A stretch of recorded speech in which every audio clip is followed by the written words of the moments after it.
સંપૂર્ણ લગ્ન વિધિ શ્રી સુરત લેવા પાટીદાર પ્રગતિ મંડળના મહારાજ દ્વારા સંયુક્ત લગ્ન વિધિ માઇક ઉપર કરવામાં આવી હતી।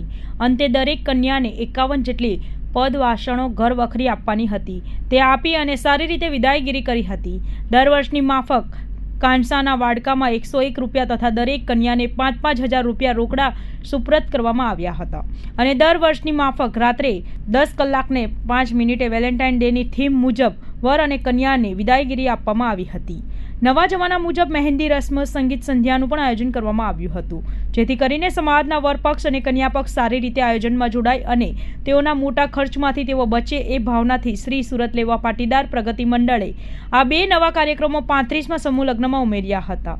લગ્ન મહાયરા, એન્ટ્રી ગેટ, ફૂલના હારો, સેલ્ફી સ્ટેન્ડ અને બલૂન તથા માયરા પર તેમજ સ્ટેજો પર થર્મોકોલના દિલોથી કાઉન્ટરો સુશોભિત કરવામાં આવ્યા હતા।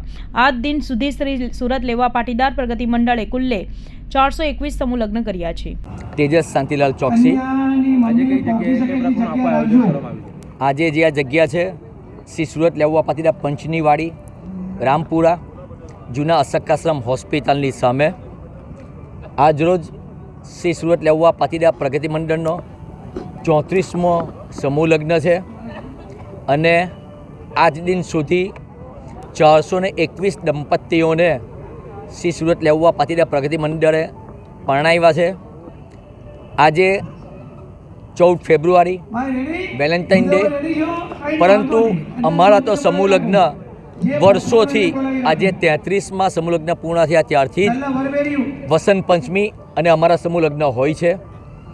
ગયા વર્ષે 26મી જાન્યુઆરી હતી, તો હમોએ 26મી જાન્યુઆરીને અનુરૂપ કોન્સેપ્ટ ઊભો કર્યો હતો।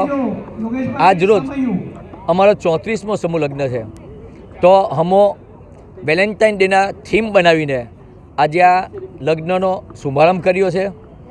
હાલ ગણેશ વનના ગણેશ પૂજન પરિપૂર્ણ થયું છે અને વર્ષોથી અમારી પ્રણાલી પ્રમાણે વરરાજાઓને અમારી બહેનો લોતીઓ વારે કે જેથી કરીને દૂર દૂરથી આવ્યા હોય, નજર બંધ નહીં લાગી હોય તો એની લોતી વારીને એમને એમના માયરા પાસે પહોંચવાની વિધિ રાખી છે। અને આજના જમાના પ્રમાણે જે વર અને કન્યાને હાર પહેરવાની જે નવી સિસ્ટમ ચાલે છે, તો એ સિસ્ટમ માટે અમે મારી પછાડી આ સેલ્ફી સ્ટેન્ડ બનાવ્યું છે। ત્યાં વર અને કન્યાને સામસામે હાર પહેરાવશે, ત્યારબાદ લગ્નની વિધિ બધી શરૂ થશે।